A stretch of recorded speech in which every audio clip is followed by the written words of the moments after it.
Olá, querida amiga, você que está nos acompanhando aqui pela TV da Gente, canal 25.1, assistindo o programa Alfredo Marques em Questão. Hoje compartilha das discussões ilustres amigos, nomes renomados da nossa sociedade. Participa o deputado Francisco Caminha, escritor, colega advogado, uma sumidade, que hoje lança livro no Yacht Clube de Fortaleza, meu amigo e contemporâneo de muitas lutas políticas, Jadar Abu Eljar Haj, olha que acerta a pronúncia, professor, cientista político, professor da Universidade Federal do Ceará, que muito dignifica a educação e um homem preocupado e antenado com o futuro do Brasil e do mundo, e a sensibilidade que todo dia está no nosso programa, Sival Einstein, que é um caricaturista de mão cheia e contribui com sua inteligência e tirocínio para que façamos um programa determinante, ousado, intrigante. E Sival, que é uma fera no caricaturismo, dá a maior força para a gente. Pois bem, o programa de hoje conta com essas pessoas e nós vamos tratar dos seguintes temas. Primeiro é que vamos ter jogo esse fim de semana, Fortaleza, aqui na nossa capital. O Ceará vai jogar fora, mas Fortaleza joga aqui. E quando um não joga aqui, o outro joga. Esses clubes protagonizam o maior espetáculo, o maior público, a maior aglomeração de pessoas por eventos no nosso estado. Salvo alguma coisa pontual, mas fora de rotina. Rotineiramente, semanalmente, Fortaleza e Ceará, hoje, os dois times da Série A, juntam 20, 30, 40, 50 mil pessoas no Castelão. Não há evento maior. E, pasme, a Prefeitura de Fortaleza vira as costas e a guarda da MC não contribui para um trânsito legal. Tem que se lembrar, Sua Excelência, senhor prefeito, que o evento é dos fortalezenses e todos nós contribuímos para a boa ou para a má administração, mas nós bancamos a administração. E a hora da contrapartida, a prefeitura esquece de quem gosta de futebol. Bom, vou me reportar os dois outros temas. Seguinte, o presidente da República se isola cada vez mais e agora torna pública o seu distanciamento com o governador de São Paulo, Dória, que é proprietário, em tese, do maior colégio eleitoral do Brasil e um dos partidos que são base do governo no Congresso Nacional, que é o PSDB. E, por último, vamos tratar da questão da força-tarefa da Lava Jato, alcançada pelo Intercept Brasil, que expõe uma atuação delituosa por parte dos procuradores federais. São esses os temas são muito fortes e eu vou começar o programa de hoje com a alegria de trazer aqui um escritor que está em vias de lançar um best-seller. Certamente vai para o Guinness hoje com a quantidade de venda do livro que vai acontecer. O evento vai ser no Yacht Clube e Francisco Caminha, deputado, colega advogado, que está lançando o livro O Domador, está aí a obra do ilustre amigo. E esse livro vai ser objeto de uma noite de autógrafo, uma concorrida noite de autógrafo, e agora eu vou passar aqui a palavra ao pai da criança. Bem-vindo, Caminha. Opa! Obrigado, Alfredo, obrigado, telespectadores, os convidados. É uma honra estar aqui no seu programa para anunciar um projeto que muito me traz felicidades. Hoje, no Yacht Clube, às 19 horas, eu estou lançando não só o livro Domador, o projeto Domador, que inclui o livro, que é um romance, é uma história de um jovem ansioso, inquieto com a sua existência, que busca harmonia, que busca autocontrole. Então ele sai pelo mundo viajando, conhecendo lugares sagrados e mestres. E nessa busca interior, ele descobre técnicas terapêuticas. Eu apresento no livro 3 técnicas que o domador conheceu e que ele utilizou para domar a si mesmo. E encontra uma grande paixão. O livro tem amor, tem paixão e tem um pouquinho de traição, porque faz parte da vida as traições também. Então o livro é um convite. Esse romance, ele é um romance. É um romance. Esse romance, ele guarda conexão com a realidade? Qualquer Está presente na vida das pessoas? Qualquer coincidência não é coincidência, é de propósito mesmo, porque o livro retrata a vida Não há da nossa coincidência. vida. Não há coincidência. Então, uma grande discussão do livro é se existe coincidência ou se existe providência. Então, o domador é um racional que se apaixona por uma mulher melancólica romântica. Então, vai ser uma discussão entre um racional e uma romântica. Olha aí, uma obra extraordinária. Para os amigos que queiram acompanhar a noite de autógrafo, no ideal, como é no Yacht Club, que horas? No Yacht Club, às 19 horas, eu estarei na entrada do clube a recebê-los. Não paga nada, a entrada é franca, será uma noite musical, o livro será apresentado em forma litero-musical, ou seja, com músicas, com fados, canções românticas, porque é uma noite romântica. E uma noite terapêutica, porque eu vou pincelar 3 abordagens terapêuticas que estão no livro. E já convidar os telespectadores e aqueles que estiverem presentes no livro para um curso, O Domador, uma jornada com encontros e paixões. O curso será no Marina Park, no Salão Iate, no Marina Park, a 14 de setembro, uma imersão de 8 às 17 horas. Quem quiser conhecer as técnicas e vivenciá-las com o domador, vá ao Marina Park. Bom, vamos agora para a nossa pauta. Primeiro, eu queria chamar a atenção aí, que você pode participar do nosso programa pelo WhatsApp. O número é 988199871. Dê sua contribuição, intrigue, proponha, questione, critique, sugira, faça o que bem entender. O programa é democrático e eu lhe garanto que vou ler a sua postagem e você mandando vídeos com suas denúncias, nós colocamos no programa. Bom, senhores, fim de semana tem futebol, todo fim de semana tem futebol. O Ceará ganha as páginas de todos os noticiosos do país, falando de esporte. Né? A paixão nacional, ou pelo menos como é dito, como paixão nacional, o futebol tem espaço reservado na grande imprensa nacional e Fortaleza e Ceará estão juntos e irmanados nesse compartilhamento de espaço. Essa atenção que a imprensa nacional dá ao Fortaleza e Ceará, coloca aí uns videozinhos, que enquanto a gente vai conversando aqui. Enquanto o Fortaleza e Ceará estão aí a protagonizarem eventos de alta magnitude e impacto televisivo, as torcidas se mobilizam extraordinariamente. Isso aí é uma imagem da chegada do Ceará no Castelão, é uma coisa impressionante a quantidade de pessoas envolvidas, a alegria que contamina, contagia, e isso vira notícia no Ceará, no Brasil, no mundo.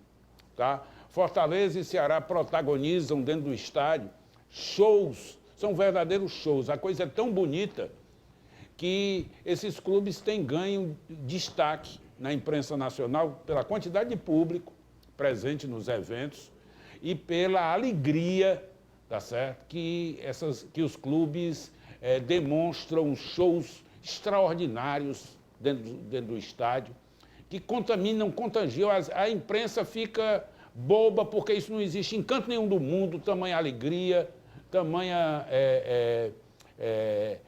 espetáculo. Não existe nada parecido. Os clubes fazem festas monumentais. E isso se torna um cartão postal da nossa cidade. Ocorre, vamos para outro vídeo. Ocorre que esse protagonismo, essa excelência, não tem a atenção, merecida atenção da Prefeitura de Fortaleza. Dias de jogos, domingo teremos jogos, a MC foge das ruas perto do Castelão e deixa o trânsito, que já é caótico, normalmente, ainda mais complicado quando 50 mil pessoas vão para o Castelão, tudo numa hora só. Então, a confusão aumenta. Imagine quem vai pegar um voo, pegar um voo, embarcar, numa hora de jogo ele perde o voo. Congestionamento imenso, uma confusão danada, trânsito parado, né? E aí não contribui com nada. Eu acho que era hora da Prefeitura se lembrar que todos pagam impostos, os torcedores também pagam impostos, contribuem para a arrecadação do município e não tem lógica a prefeitura só viver de multa. Coloca outros videozinhos aí que mostra a indústria da multa em Fortaleza. Vamos dar uma olhada aí. Olha aí, essa marmota aí é um carro que tem uma câmera dentro, fica no banco de trás e é só passando, olhando as placas, fotografando e multando. E se isso não é indústria de multa, me desculpe.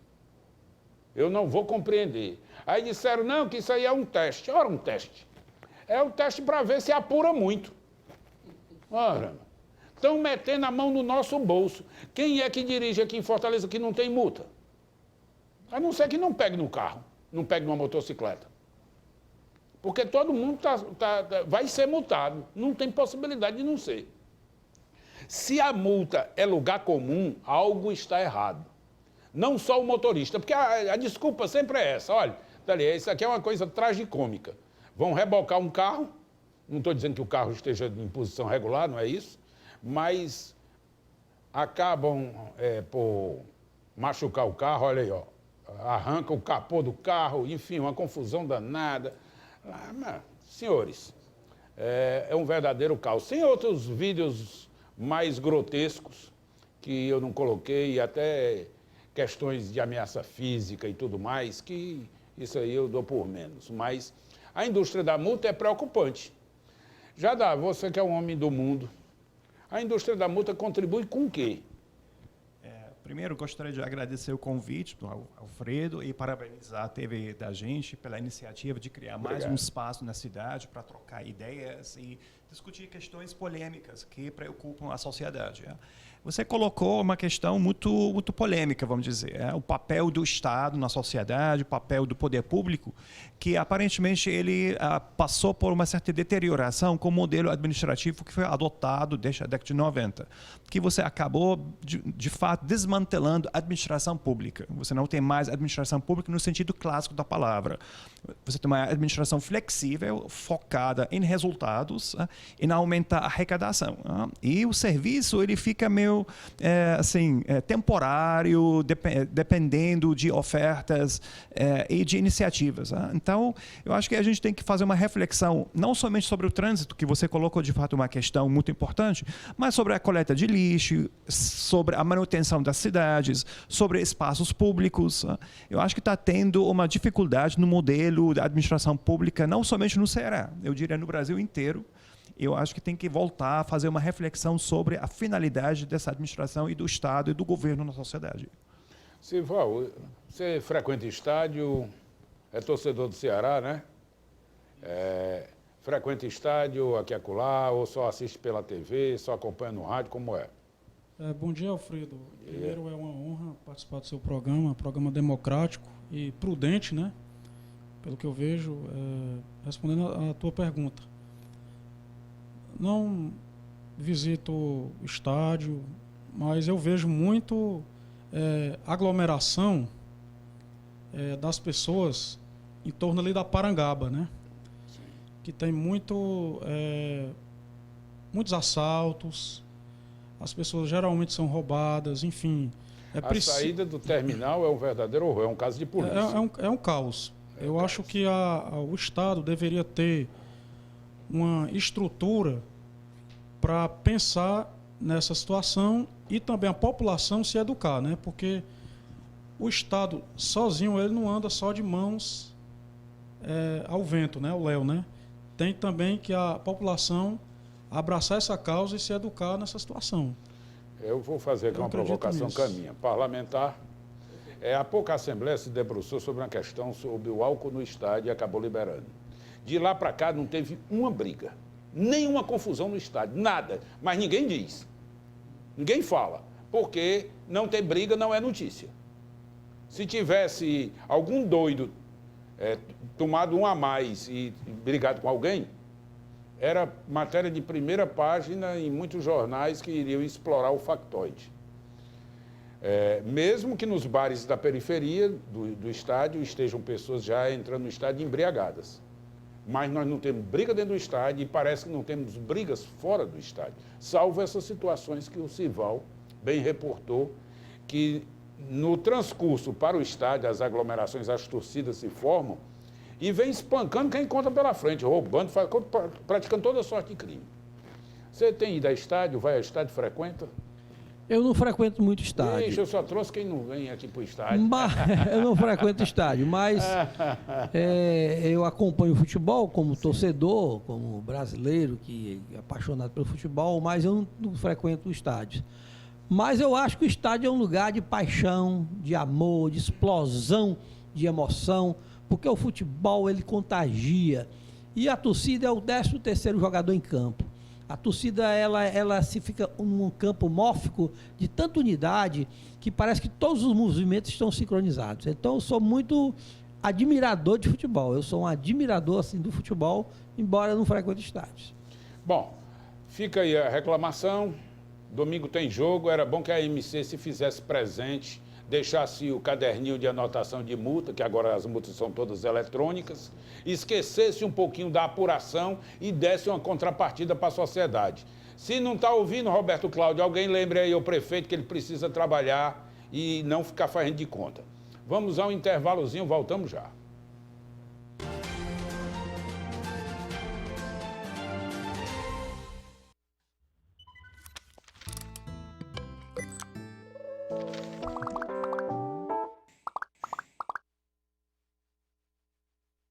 Conheça agora Best Sellers Blend PRS Vit.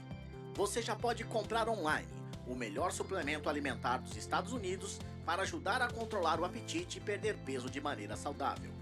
Best Sellers Blend reúne um único suplemento, ingredientes que ajudam a melhorar a energia e o metabolismo e controlar seu apetite durante todo o dia. Compre agora mesmo em prsvitamins.com e receba nossos produtos direto em sua casa. Eu vim recarregar minha carteirinha, né, porque é o meio que eu mais utilizo no ônibus. Eu não gosto de utilizar dinheiro, eu acho que é bem obsoleto.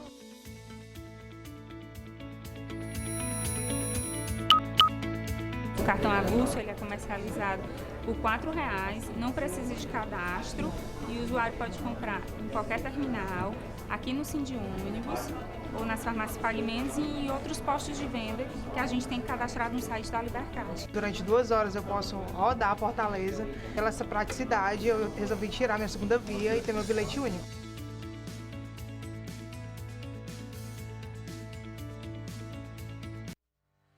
Você sabia que a Faculdade Anísio Teixeira é uma das melhores faculdades do Brasil? Se formar na FAT é ter a certeza de que o sucesso no mercado de trabalho é certo. Para isso ser possível, contamos com laboratórios de ponta, equipados com o que há de mais moderno em tecnologia de ensino. Nossas clínicas e escolas oferecem ao aluno toda a estrutura necessária para as aulas práticas. Quem estuda na FAT tem a oportunidade de aprender com os melhores profissionais do mercado de trabalho. Nosso corpo docente é formado por professores mestres, doutores e especialistas em diversas áreas.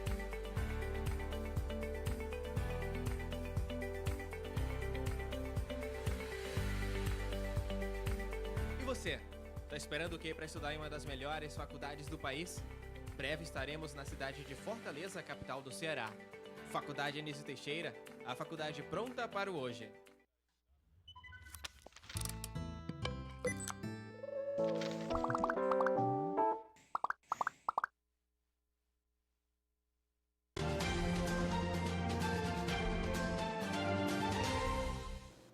O programa Alfredo Marques, em questão de hoje, conta com a participação de Francisco Caminha, colega advogado, deputado estadual, escritor do best-seller, que hoje vai ser premiado, presenteado com a noite de autógrafos no Yacht Club às 19 horas. Não perca.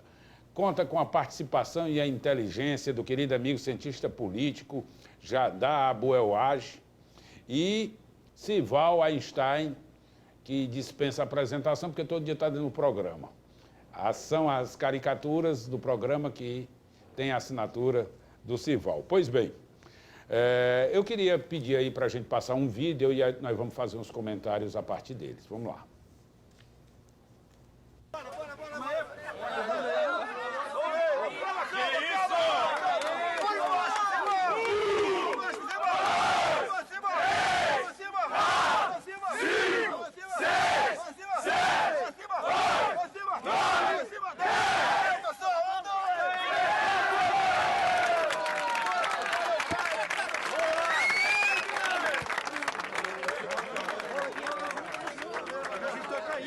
faça um favor. Olha, é uma coisa tão ridícula. Coloque esse vídeo de novo, sem o som, para a gente comentar aqui a barbaridade que essa cena. Vamos ver aí. Aonde chega o limite da bajulação.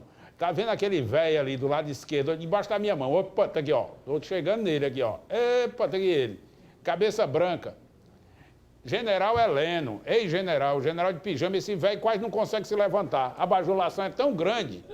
Olha aí, eita, opa, rapaz.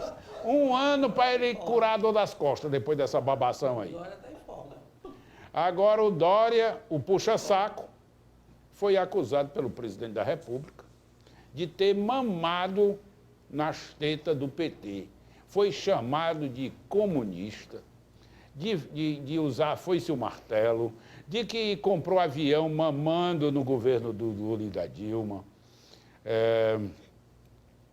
Ele parece que ele esquece que ele viveu no Congresso Nacional. Ele parece que abstrai o mundo, ele parece que não participou do mundo que todo mundo vê. Caminha, ele não acabará só desse jeito, porque ele já brigou com aquele ator pornô, Alexandre Frota, que era amigo dele, maior defensor dele, brigou com aquele rapaz, o movimento Brasil Livre, com aquele deputado Kim Kitaguiri, brigou recentemente com o Madureira, que foi expulso, um humorista que foi expulso de um evento dele seguido, pois lá a polícia não ia apanhar, porque ninguém pode criticar. Você que tem expertise de Câmara, de Assembleia, conhece isso mais que ninguém aqui. Para você continuar coexistindo, você precisa ter aliança, você precisa ter respeito.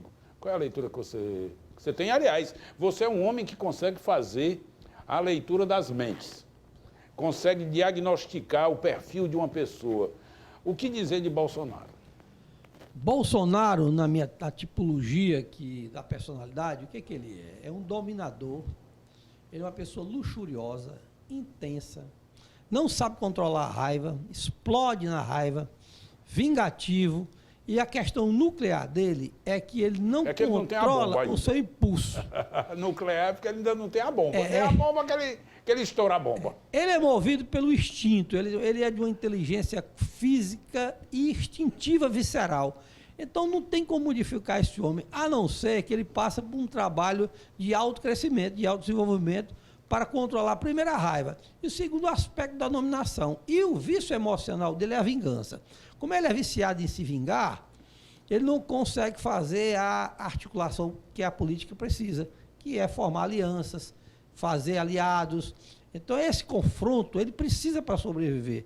Foi a estratégia que ele usou. Aconteceu isso com o Moro, né? Ele isolou o Moro, criou uma situação das mais desgastantes. O Moro viveu momentos de muita dificuldade, né? Porque ele desprezou o amigo, né? Um cara que colocou ele na presidência da República, né?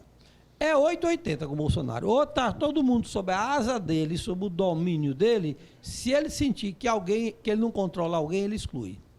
Isso é do tipo da personalidade que no Eneagrama, que eu apresento no livro, eu apresento o mapa do Eneagrama, ele é um tipo 8 do Eneagrama. Ou seja, instintivo, visceral, de inteligência prática. Só para lembrar, ele também criticou o apresentador da Globo, que foi pré-candidato na última eleição, o Luciano Huck, porque disse que o Luciano Huck também tinha obtido vantagem na compra de um avião financiado pelo BNDES, o que o Luciano Huck contra-argumentou, dizendo que parcelou, mas honrou o pagamento, pagou tudo e não tem o que questionar.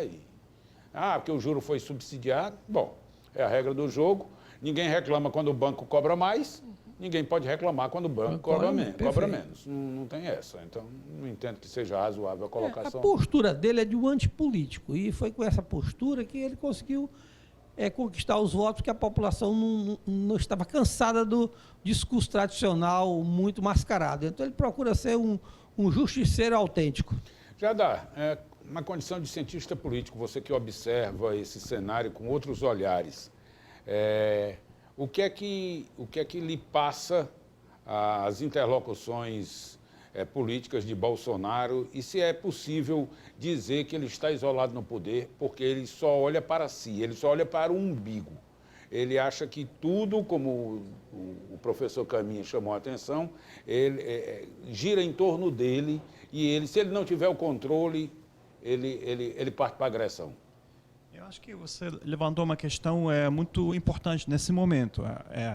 Se o governo é sustentável ou não, se ele de fato, assim, qual é a natureza desse governo? A gente pode dizer desse jeito: você tem um programa de governo do Bolsonaro que aparentemente tem muito apoio no Congresso. Tudo que está enviando ao Congresso está passando e passando muito bem votado. A reforma da Previdência passou com 379 votos, bem acima, bem além do necessário para aprovar. No Senado, aparentemente, vai passar. Não é então, porque seja uma pauta conservadora que vai de encontro ao interesse do Congresso? Justamente. Eu acho que você tem a personalidade do Bolsonaro que, aparentemente, tem esse lado explosivo, emotivo. Ele criou a marca de ser antipolítico. E o político, infelizmente, na década de 90 e 2000, nos governos PSDB, principalmente também, a gente pode dizer, no governo PT, foram excessivamente pragmáticos. Alianças incoerentes entre partidos da esquerda, da direita, sobre pautas bastante assim, interesseiras. Então, você também acaba recolhendo um pouco o perfil do político posterior a essa fase, que quebrou um pouco a credibilidade, vamos dizer, na tipologia do político que governava a partir ou depois da redemocratização. Agora, então você tem esse lado da marca do Bolsonaro, que foi construído durante a sua carreira, e tem o programa do governo. Então, nesse sentido, é o governo sustentável ou não? Aparentemente, o que está acontecendo é que estão separando o programa da pessoa. Eu acho que isso é o que justamente está sustentando o governo Bolsonaro. Eu não vou prolongar, porque certamente tem outros comentários, mas você está conseguindo mais ou menos dizer assim: Bolsonaro tem esse lado, essa personalidade, e tem que aceitar esse lado. Não estou dizendo que isso é uma coisa positiva. E que o programa é um programa coerente, necessário para a retomada de desenvolvimento no Brasil. Então, isso é o que está sustentando. Finalmente, o que está sustentando é que não tem alternativa política muito clara. O general Mourão, ele é um general, com todo respeito, não tem apoio na opinião pública, não tem voto, e a alternativa seria o Rodrigo Maia, que também foi muito mal votado no Rio de Janeiro. O Rodrigo quase não entrou nessa última eleição. Eu acho que teve uns 40 mil votos.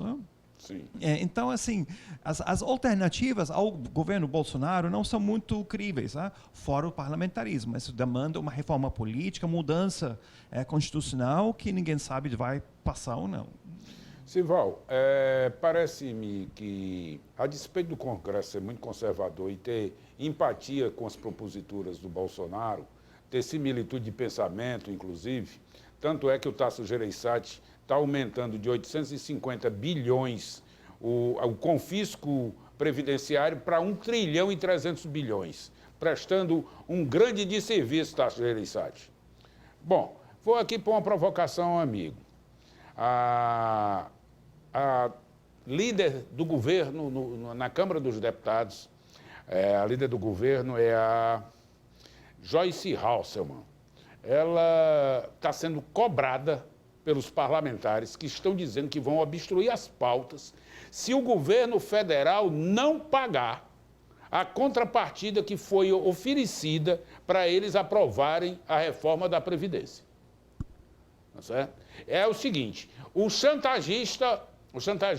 corruptor ofereceu no Congresso Nacional um mimo para cada um dos parlamentares nas suas emendas pessoais, para que votassem, aprovassem as reformas do Congresso. A reforma previdenciária. Os deputados estão esperando, desde então, o cumprimento da promessa. O Bolsonaro parece que esqueceu. E a Joyce Hasselmann está dizendo, não, tenham calma, isso aí nós vamos cumprir durante o ano. Então, provavelmente, o que os congressistas vão dizer, os deputados, é que o senhor espere até o fim do ano para ver concretizado o seu desejo. Porque eles só fazem na hora que Bolsonaro pagar o que cumpriu. A corrupção, o toma lá da cá, presente nesse governo, também interferiu no processo decisório, até para alcançar esse número que o Jadá bem configurou. Eu lhe pergunto, essa prática. O Congresso mudou visceralmente, a ponto de a gente imaginar que antes só existiam corruptos e agora tem só gente decente? Alfredo, o Bolsonaro, ele está esperando colocar manteiga no pão, certo? Porque se ele colocar o doce, ninguém vai tomar com café, né? Então ele está fazendo os stand-up dele, iludindo a população. Às vezes ele ameniza até no discurso, que eu vi um discurso agora atualmente dele, ele amenizando mais a fala. Então é uma farsa. Qual é a clientela da reforma da Previdência? São os Chicago Boys. Qual foi essa péssima experiência no mundo que a gente teve? Lá no Chile, no governo do... Qual ditador? Pinheira. Do Pinheira. Chile, o anterior. Sim, pois é. O Pinheira, Bachelet... Não, aí era Pinochet. É o Pinochet. Essa experiência veio lá do Pinochet, entende? Então, os idosos lá no Chile, eles se suicidam, porque a Previdência não cobre a vida desse pessoal. Então, é um interesse de mercado, certo? Que tem as suas concessões, e aí ele vai levando, porque é muito polêmica isso. Eu acredito que isso vai dar uma montanha assim giratória muito grande aí para o pessoal escorregar e vai dar muita confusão, viu? Porque não é fácil. Tem BPC, tem os idosos, enfim, é muito extenso essa situação. E 40 anos trabalhando para uma pessoa da situação rural, né, e de outras categorias, é uma situação difícil. Mas o mercado não está nem aí. O mercado não quer só saber uma disso. utopia. Ninguém tem quer trabalhador lucro, com 40 anos de serviço. Isso não lucro existe. E a contrapartida é o mínimo. É o pão e circo, né? Eu vejo isso no governo. Deputado, uma questão. O Bolsonaro fez uma menção dizendo que a população, os japoneses, ele nunca tinha visto nenhum japonês pedindo esmola. Resumo, ele quer dizer que o japonês é trabalhador, é poupador, é capaz de garantir a sua sobrevida. Mas ele esquece que a sociedade japonesa é uma sociedade conservadora, protetiva, familiar, dessa que é solidária, e que as pessoas no Japão gozam de boa saúde, gozam de boa alimentação, gozam de habitação, de transporte, acesso à saúde pública, enfim, a medicamento, coisa que os nossas pessoas comuns, aqui, nordestinos principalmente, não possuem. Até algo mais médico faz falta. Qual a leitura que o senhor faz? O Brasil é um país de muita exclusão social. Só em Fortaleza existe 277 mil famílias vivendo com abaixo de $1 por mês. Eu estou na linha da miséria. $1 por dia. Por dia, desculpe. $1 por dia. O jornal O Povo anunciou há pouco tempo. R$3 e pouco. O dólar está 4 e tanto. Isso, segundo os padrões da ONU, da Organização das Nações Unidas, isto é linha da miséria.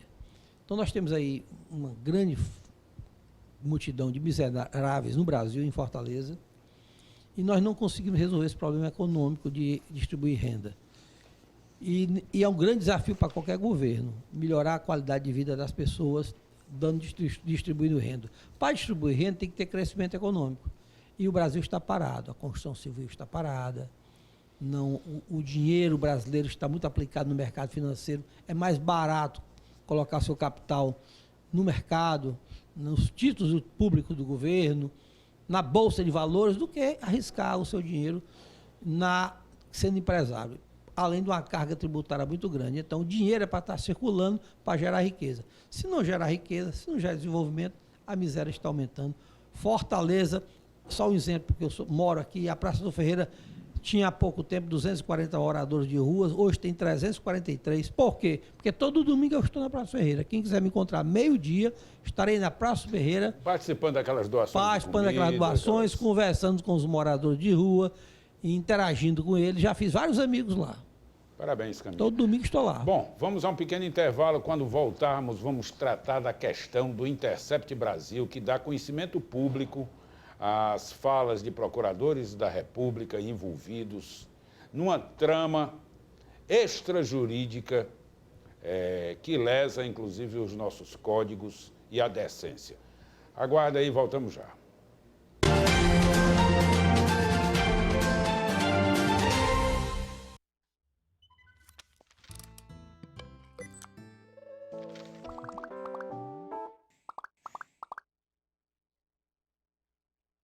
Conheça agora Best Sellers Blend PRS VIT. Você já pode comprar online o melhor suplemento alimentar dos Estados Unidos para ajudar a controlar o apetite e perder peso de maneira saudável. Best Sellers Blend reúne um único suplemento, ingredientes que ajudam a melhorar a energia e o metabolismo e controlar seu apetite durante todo o dia. Compre agora mesmo em prsvitamins.com e receba nossos produtos direto em sua casa. Eu vim recarregar minha carteirinha, né, porque é o meio que eu mais utilizo no ônibus. Eu não gosto de utilizar dinheiro, eu acho que é bem obsoleto.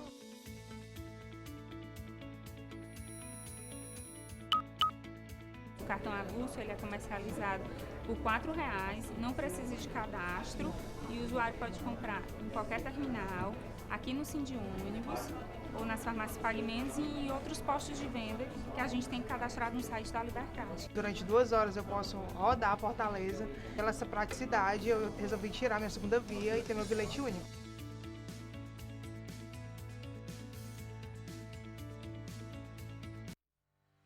Você sabia que a Faculdade Anísio Teixeira é uma das melhores faculdades do Brasil? Se formar na FAT é ter a certeza de que o sucesso no mercado de trabalho é certo. Para isso ser possível, contamos com laboratórios de ponta, equipados com o que há de mais moderno em tecnologia de ensino. Nossas clínicas e escolas oferecem ao aluno toda a estrutura necessária para as aulas práticas. Quem estuda na FAT tem a oportunidade de aprender com os melhores profissionais do mercado de trabalho. Nosso corpo docente é formado por professores mestres, doutores e especialistas em diversas áreas.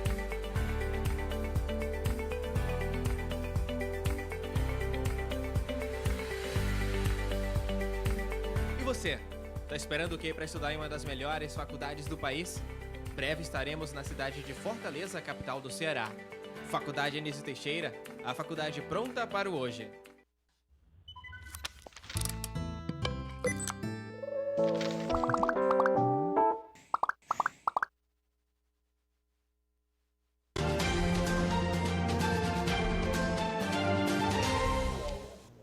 Opa, estamos de volta e agora nós vamos fechar o programa com chave de ouro.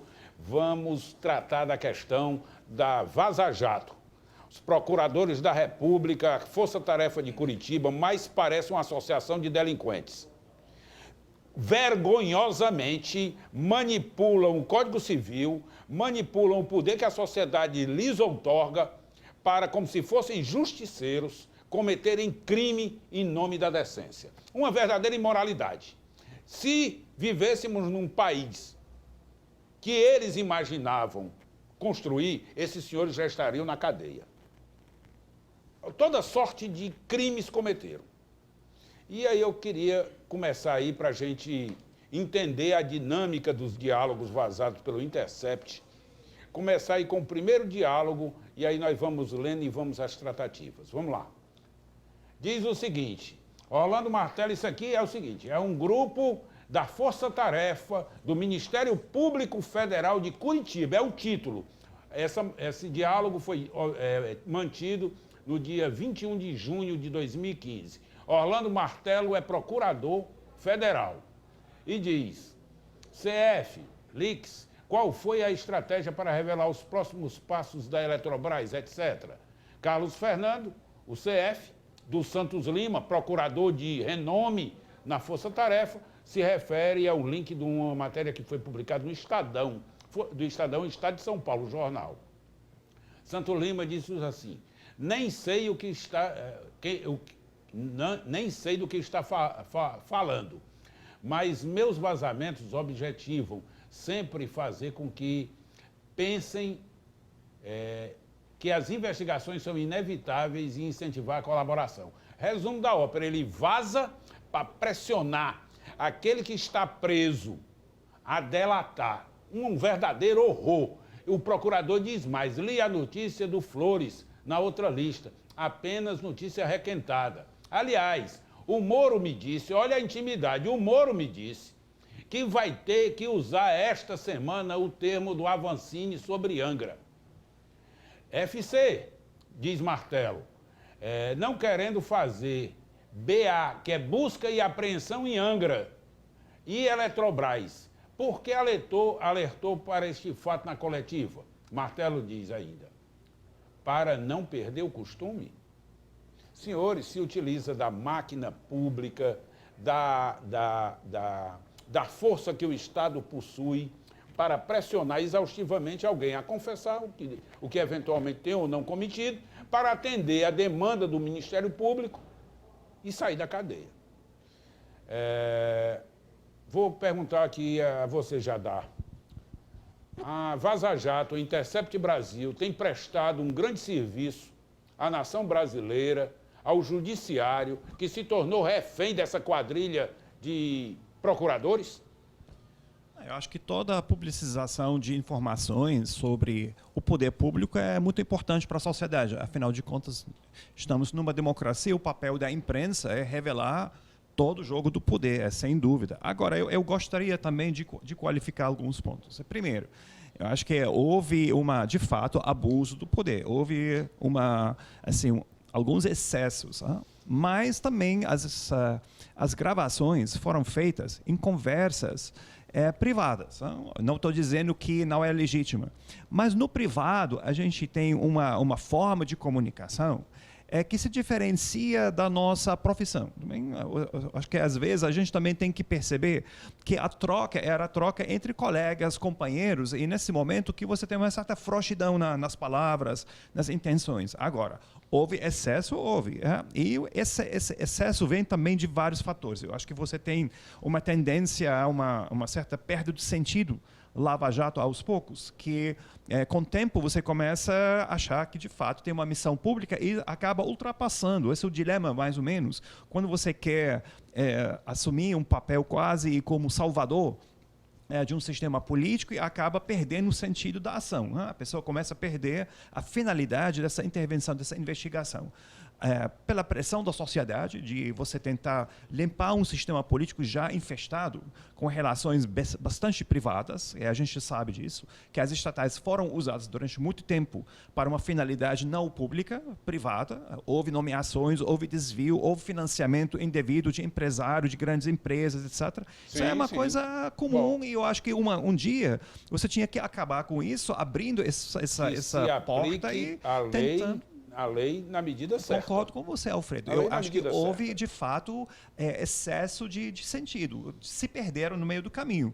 Você começa bem, tentando investigar, limpar o sistema, mas com excessivo poder que a imprensa também deu para Lava Jato. É cúmplice da Lava Jato. Eu acho que houve uma imprensa... O próprio Gilmar Mendes ontem se disse... cúmplice do lado podre da Lava Jato. Sim. O STF tem que fazer meia-culpa dessa questão. Com certeza. Eu acho que deixou correr muito, perdeu o controle, perdeu o sentido da ação, e uma hora você começa a ter um pouco uma linha meio tênue entre a legalidade e a ilegalidade. Bom, eu vou aqui ao Caminha. Caminha, nós vimos recentemente... arrombamento de escritório de advogado em busca e apreensão. Porque o advogado defende quem? Lula.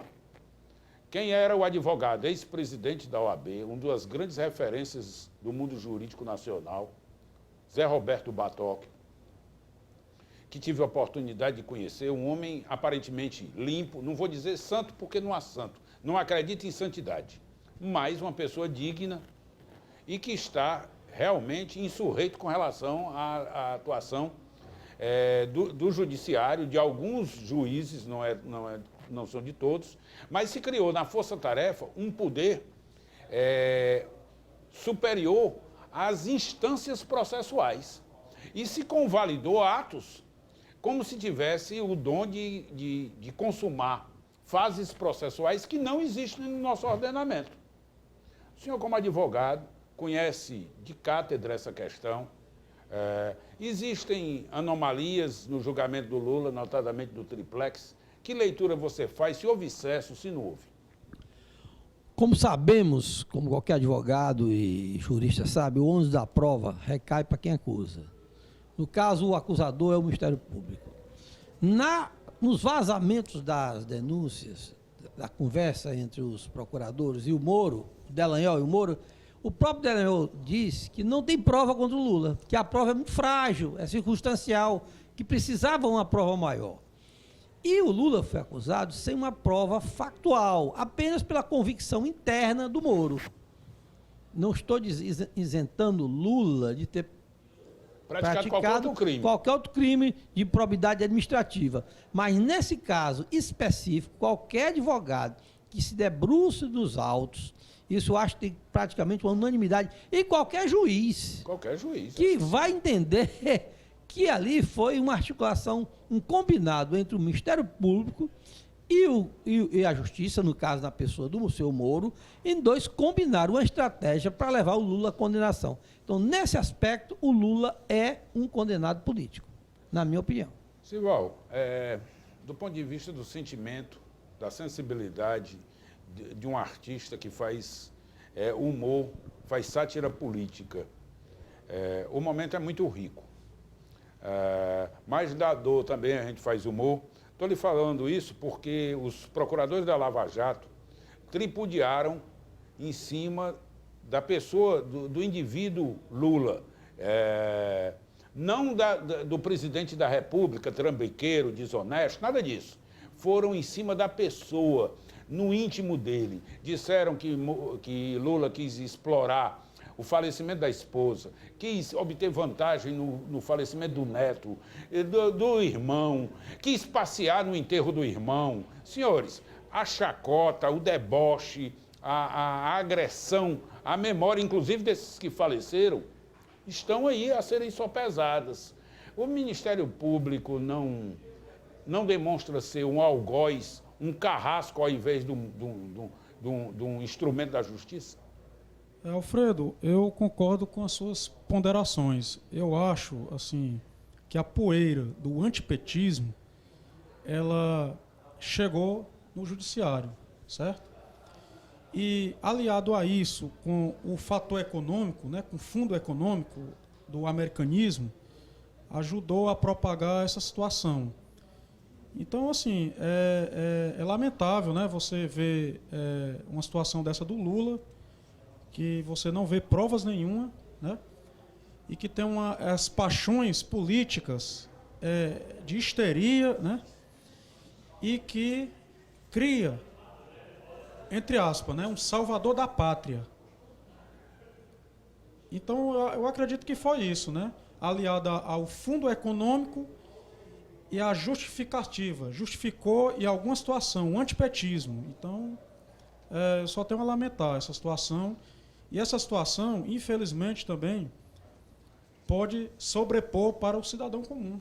Se você tem uma justiça que faz uma situação dessa com um cidadão... Não tenha dúvida. Como Lula, pode ser com você, comigo, com qualquer um. Tem um ditado que diz o seguinte, então, quem não deve não teme. Eu acho que quem deve teme e quem não deve também deve temer. Deve temer, concordo com você. Né? Porque a mão do Estado, meu irmão, caminha por porta muito tortuosa. O caminho você sabe como se utiliza o poder do judiciário para pressionar e extrair o que queira de qualquer pessoa.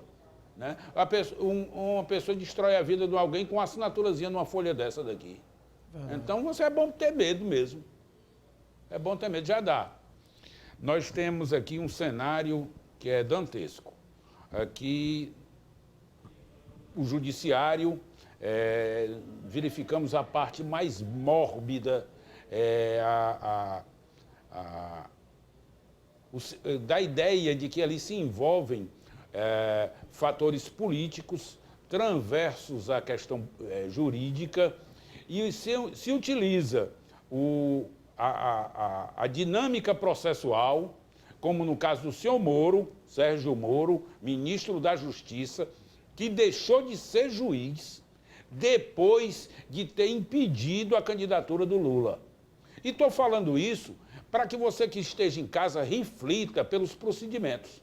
Aqui não estou fazendo defesa do Lula, estou questionando a conduta de Sérgio Moro. Sérgio Moro recebeu um prêmio na sequência, tornou-se ministro de Estado, ministro da Justiça, com o compromisso de ter assento no Olimpo. No Olimpo é onde moram os deuses, só são 11 que são os ministros do STF. Esse era o compromisso do Bolsonaro. E a paga veio instantaneamente. foi dada a Moro um lugar de ministro da Justiça e está aguardando ou que a PEC da Bengala prevaleça ou que algum ministro do STF bata as botas para se consumar o crime, né? De entregar o corrupto entregar o corruptor, né? O oposto, né? O corruptor entregar o corrupto, a paga que eles combinaram, que era um assento no STF. Que leitura você faz? Eu acho que houve, de fato, um esforço para punir o PT. Uma associação entre o PT, a crise econômica, o uso dos bens públicos. Eu acho que houve essa associação.